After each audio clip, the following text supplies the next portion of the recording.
Welcome to the Witchy Work Wishes podcast, a place to find your weekly inspiration for bringing your personal witchcraft practice into your business, work, and office.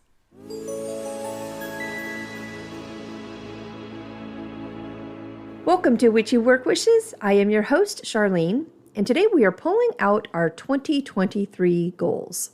We're taking a peek at them and then doing what we need to do to take advantage of the last half of the year, so that in December, we are actually patting ourselves on our own back for a job well done.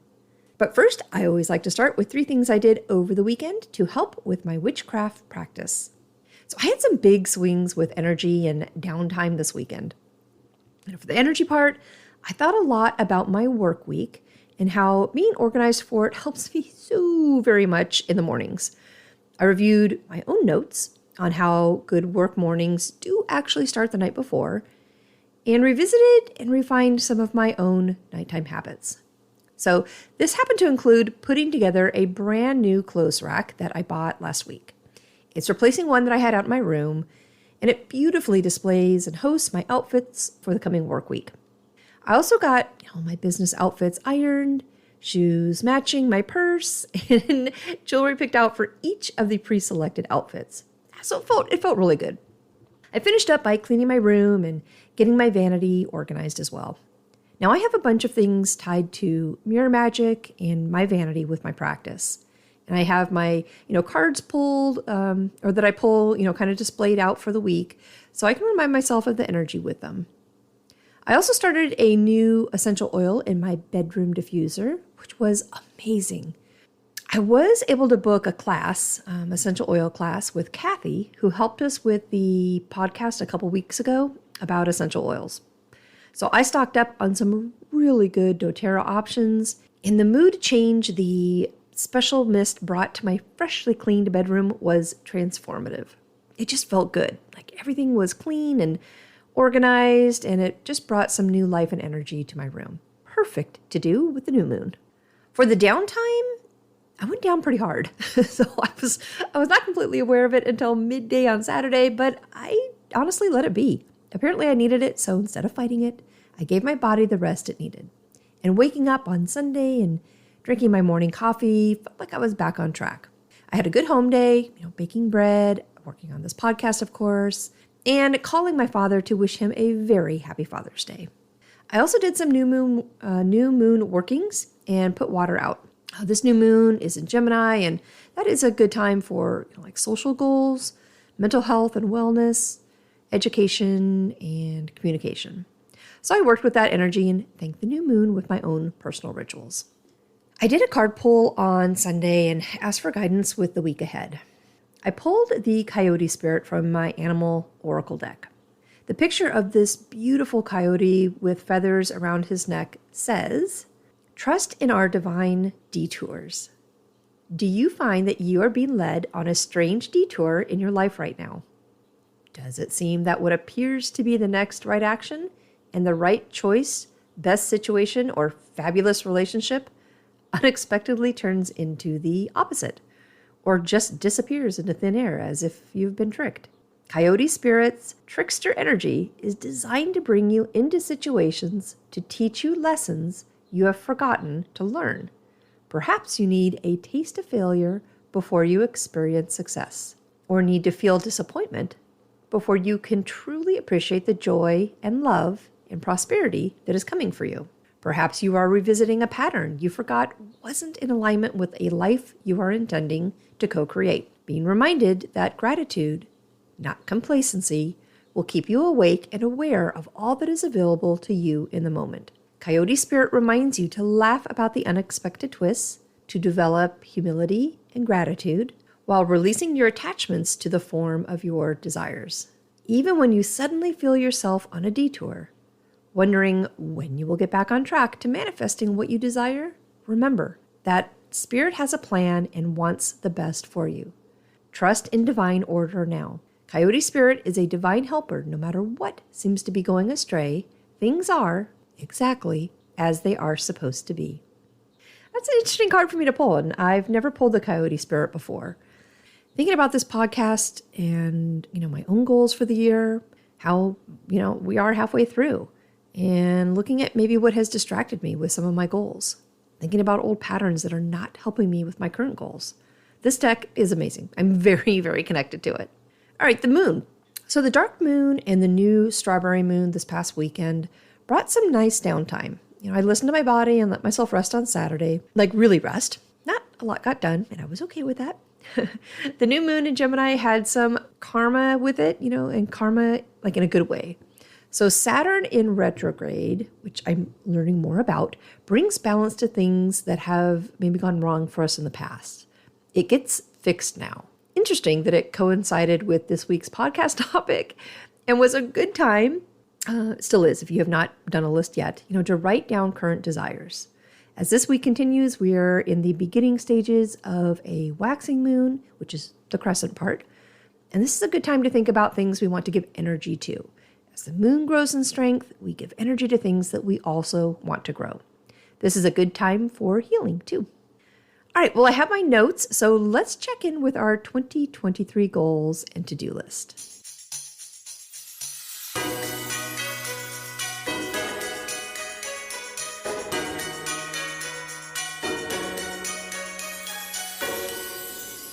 Okay, back at the end of December, podcast number 13, I believe, we talked about making our 2023 goals, and I went over some of my own personal tips and tricks that I have been fine-tuning over the years. So I know list making in general is not for everyone. Now, even though I personally love the process of it, and the satisfaction of checking the items off as I complete them, I do understand this does not appeal to everyone. So list making in general and, the goal of creating your to-do stuff for the upcoming years, or my to-do stuff for the upcoming years, is still just as important to me as it was when I was younger. So I have found over the years some great steps that make my goal list making easier. It does happen to include a mid-year check-in like we're going to do today with both myself and my list. So even if you don't have your 2023 goals handy, grab them for later and check back with this podcast, and you can kind of review some of the steps that I have laid out for them. So we started our goal brainstorming back in December with the benefits and the why portion of goals and list making. Let's review those first, as, getting back into that goal zone will help us with the check-in later. So the why is pretty simple.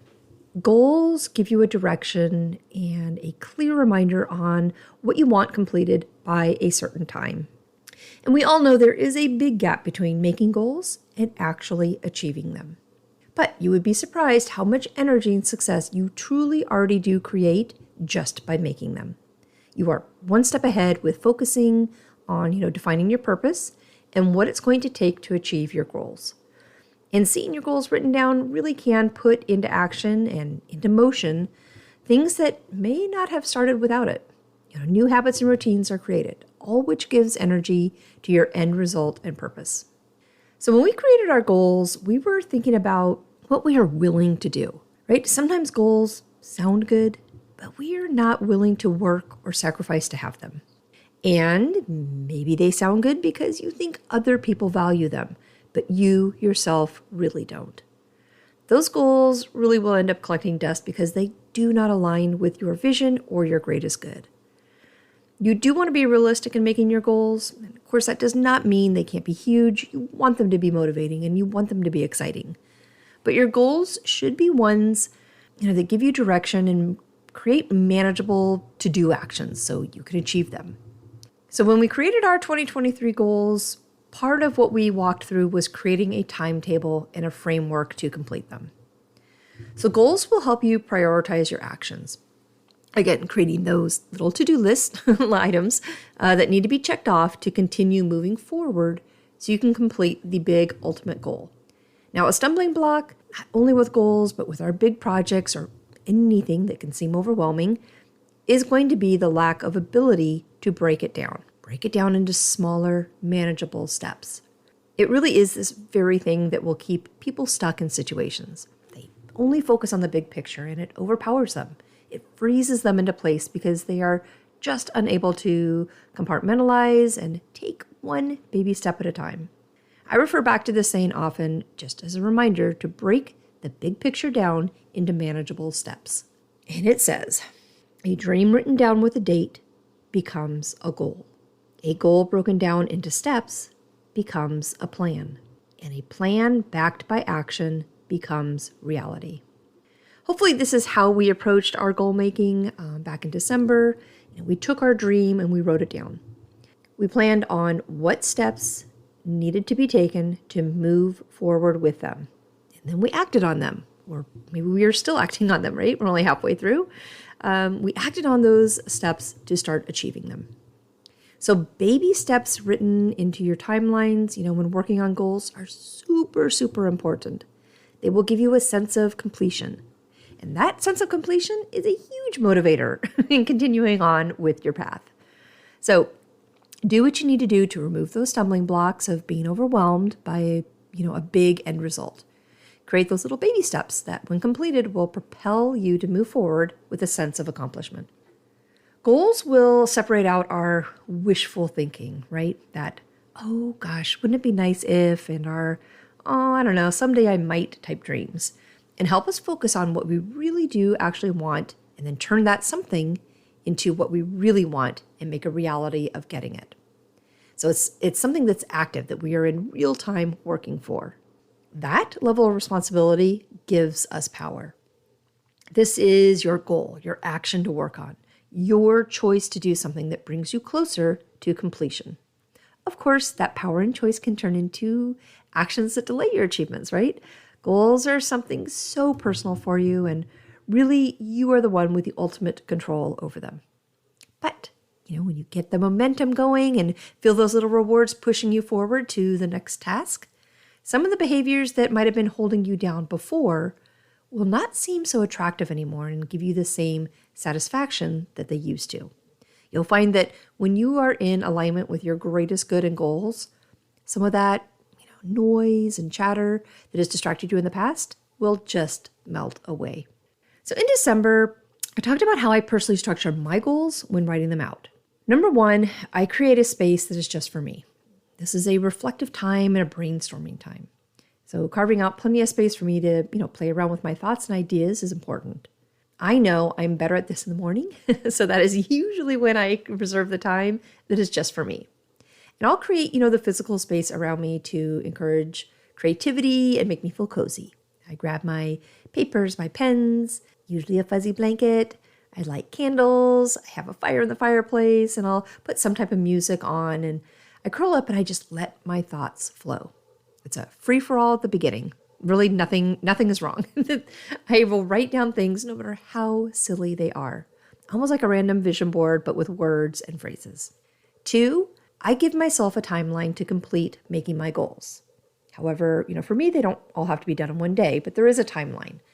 Sometimes, an outline is drafted and I will go back and look at it each day and make little tweaks and changes as needed until I know I have my finished results. 3, after I have my thoughts written down, random as they are, I come up with a theme. And it's this theme that defines my word for the year. And it's this word that will start the actual goals being written out. So when I was younger, I started by writing the actual, numerical year on a piece of paper. But over time, changing that number into a word defining my theme, that kind of ties everything together, really has been one of the best things I have done. It's my why. And defining my goals from it has been super helpful. So this step, finding, and defining your why, is so very important to the success of your own personal goals. What is motivating you to have this goal? And what will inspire you to keep taking the action steps needed to obtain it? So without getting those defined, you'll end up with that list of, wishful thinking. So in drafting out your goals, you want to pull from what motivates you and what inspires you. And those are 2 pretty important words, and they do mean 2 pretty different things. You'll want to create goals that are in alignment with the greatest version of you, that you can think of. This foundation will give you the power and fuel to keep moving forward, since it won't be in conflict with the core you. Now, what motivates you? This is going to be your reason for doing it. What inspires you? This is going to be what creates your action, your desire, something to act upon for the motivation. Now, when you're brainstorming, you'll want to have a good idea of both of these and then turn that information into your theme, word, or phrase for the year, and then organize your goals into sections. So number 4, my next step is taking the ideas and organizing them into categories. I often use the Wheel of Life for this, and this wheel has, I think, like 6 sections. Spiritual, physical, intellectual, or, personal development, family and relationships, social interest and fun, and then career and finance. So once I have my word or phrase, I write it down in the center of the paper, right? And I draw a bubble around it. From that bubble, I draw 6 lines out kind of randomly, and then I organize my goals into one of these 6 areas or buckets. Now, you don't have to have this many categories. You can certainly combine some of them or remove them altogether. Maybe you have one single goal for the year that you're working on. Maybe there are 2. Either way, this is all about you. So this is your goal worksheet. Make it work for you. So for me, I get my, word or phrase. I draw 6 lines out evenly around the bubble, and then I list the 6 categories. I go back and I look over all of my random thoughts, and then I start to organize them into one of the 6 buckets. This is the compartmentalizing stage that really does help break things down. Sometimes I walk away. Sometimes I'm just in the zone, so I keep going, but I need to have a fresh look at everything then. I start playing around with what is really important to me and what contributes to the word and the theme I'm going for the new year. I weed out the silly stuff and some of the fluff, and I get the categories tightened up to what motivates me and what inspires me. What is going to bring me to my greatest and highest level. From there, I usually rewrite the draft so it looks a bit more tidy and pretty. And again, I start out with my word for the year inside my bubble and draw 6 lines around it with each of the categories listed. And then below each of my categories, I have my goals within it. So number 5, my approach then shifts. I personally start at the end. And I know that sounds maybe a little silly, but it truly does work for me. If I know what the end date is, I can start working backwards from it and create those little baby steps that I need to get me there on time. Now, this final tweak of my goals is really what gets the big picture broken down into baby steps, action steps for me. So number 6, my end result, really is that I have, my bubble with my word or phrase in it. I have my areas and my buckets with like items grouped together around my bubble. And within those buckets are specific goals written down. Each goal has a completion date, and then below each goal are the things, the baby steps, written out of what I need to do and by when to reach my goal. So let's look at our 2023 goals and where we are mid-year. If you can, try and recreate that space you had in December, that personal time that you carved out. What do you need to do so that you feel creative and cozy? Grab your papers, your pens, your fuzzy blankets, your candles, whatever you need to get your thoughts flowing and kind of recreating that space that you had before. Recreating a similar space really will trigger us back to that moment when we created our goals. Now, we are 6 months into our calendar year, and if you are big on the moon cycles, this kind of translates to the full moon phase. At this point, we need to reflect. So the dark moon is all about contemplation, right? It's kind of like the end of December or January 1st. The new moon is next, and that's all about writing out our goals and coming up with our 2023 lists. The waxing moon, it's all about taking action. Full moon, reflect. What have you accomplished so far and celebrate it? Waning moon, release what has been holding you back, right? What is stopping you from reaching your goals? And then dark moon again, back in December. Rest and decide what your next step is. Look at the goals during the new moon and what you celebrated the completion of during the full moon. Okay, so let's check in.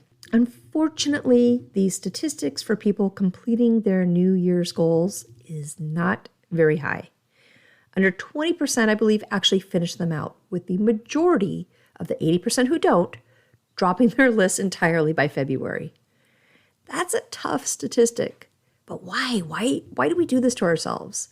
More than likely, I think it is because one of 3 things ended up happening. First, we didn't believe in the goal. It was something we thought we should be doing, not something we actually wanted to do.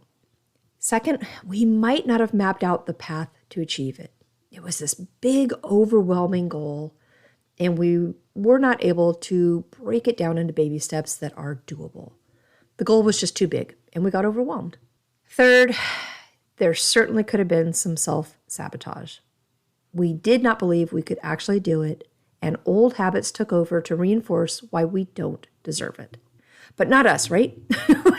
We are not going to be in that 80%. That is why we are doing a mid-year check-in.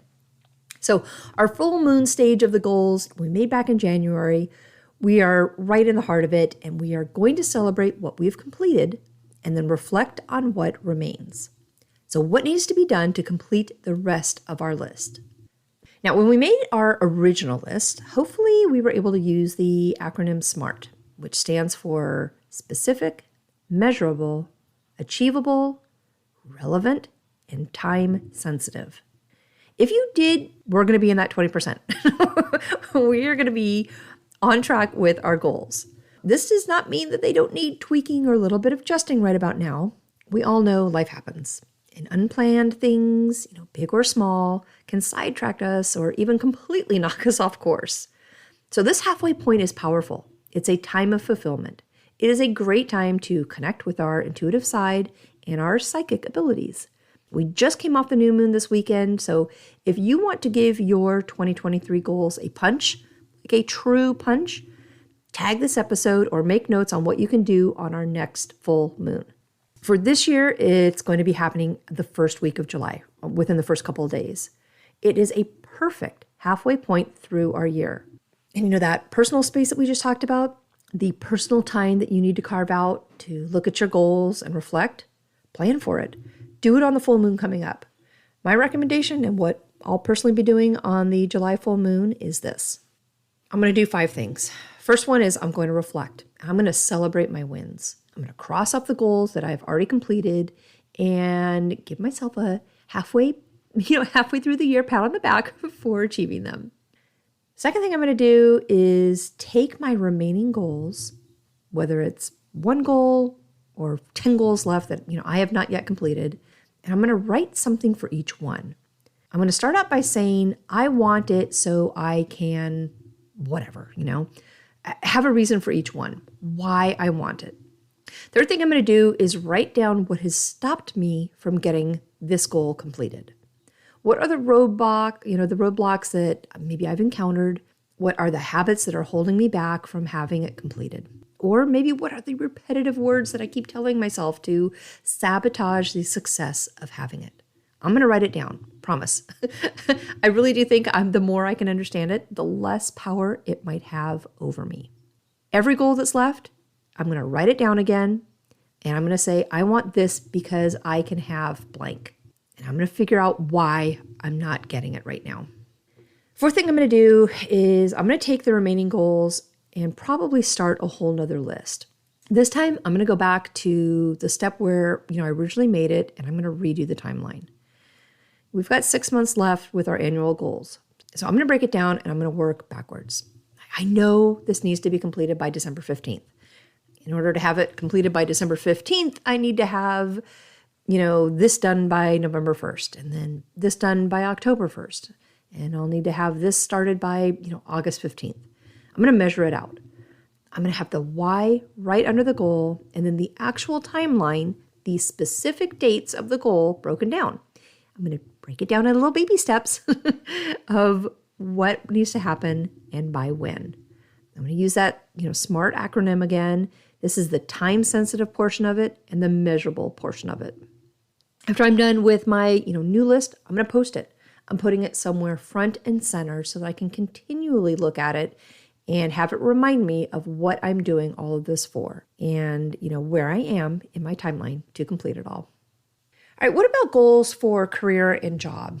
In December, I went over a short list of ideas that we could pull from in making our business and work goals. Certainly they can and should be one of the buckets to think about and hopefully have a goal or 2 in.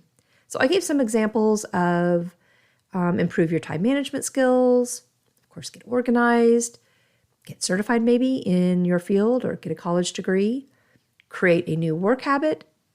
I think I said start a business, but that's probably, that's going to be hard to do in 12 months. I don't know, unless you're really ready to go. I mentioned corporate mentors and networking, creating good work morning routines. And then I think I said balance with work and home. So really, there is no difference between our personal goals and our professional goals when it comes time to assess and reflect. A goal is a goal, right? And when it's time to look at our progress and what still needs to be done, I would honestly tackle it the same way. Remember how valuable goals are to our growth. Goals give us direction. They give us a roadmap, a clear list of what we want and what we are going to do to complete them. Again, if we filled out this list full of things that sound good, but we are not willing to work on or sacrifice to have them, then we're probably going to be sitting with that 80% group of the other people who did just the same thing and have not made any progress on them. Hollow goals will end up collecting dust because they do not align with our vision. They do not support our greatest good. So halfway through the year, right now, if you made some like that, they're probably glaring right at you. And right? You know what needs to be done. Either this was a goal that is not supporting the greater good in you, or it is a goal you are blocking from having. So what needs to be done? Reflect. Take personal time and go through your 2023 goals. What are you going to do in the remaining 6 months of this year? All right, I have a poem for today, so let's jump over to it.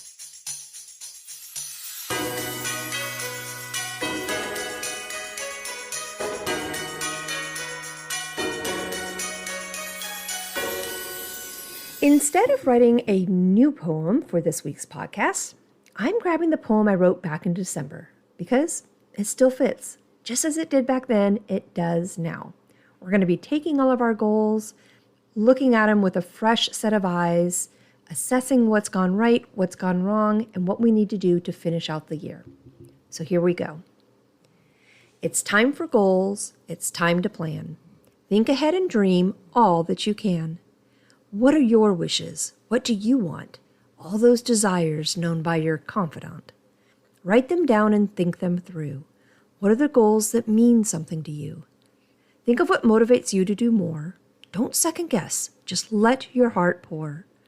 Let your inspirations come to the page. Free them from doubt. Let them out of the cage. This is all about you and the person you'll be. These goals are your wishes. Now let them free. As you write them down, think them through. Get them organized in sections too. Compartmentalizing helps. I promise it will. I know it's a lot to get over this hill. You've made your plan and you have your goal. This passionate list speaks right to your soul. All of your wishes and all you desire are written out now so you can soar higher. And once you're flying, continue on. Make baby steps to act upon. Those little steps will get you going and put into motion all that's growing. And higher you'll soar with your goals in mind. For goals written down have a date assigned. And baby step goals, broken down into actions, become your reality with true satisfaction. It's time for goals. It's time to plan. Think ahead and dream all that you can. This is all about you and the person you'll be. These goals are your wishes. Now let them free. Well, thank you for joining me today. This is certainly a fun subject for me, and the act of making annual goals and completing them is something that has always been very, very important to me. Next week, I am jumping into witches' bells. I'm really excited about the outline I have for it. And then for July, I have an amazing guest joining me for what I believe will be a 2-part series where he will be walking us through the Norse history and traditions. Now, this is an area I have personally started diving deeper into, and I cannot wait to talk to him all about it. Till then, I hope everyone is having a wonderful summer solstice and Litha. Hopefully you had a great time with the new moon last weekend, and you have something fun planned for this upcoming weekend. I'll talk with you next week.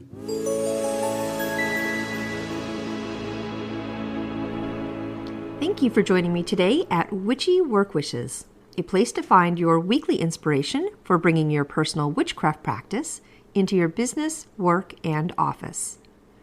For more information and additional content, please visit me online at witchyworkwishes.com. If you want to send me a personal note, please email me at info@witchyworkwishes.com. And of course, you can follow me on Instagram and Facebook. Just search for Witchy Work Wishes.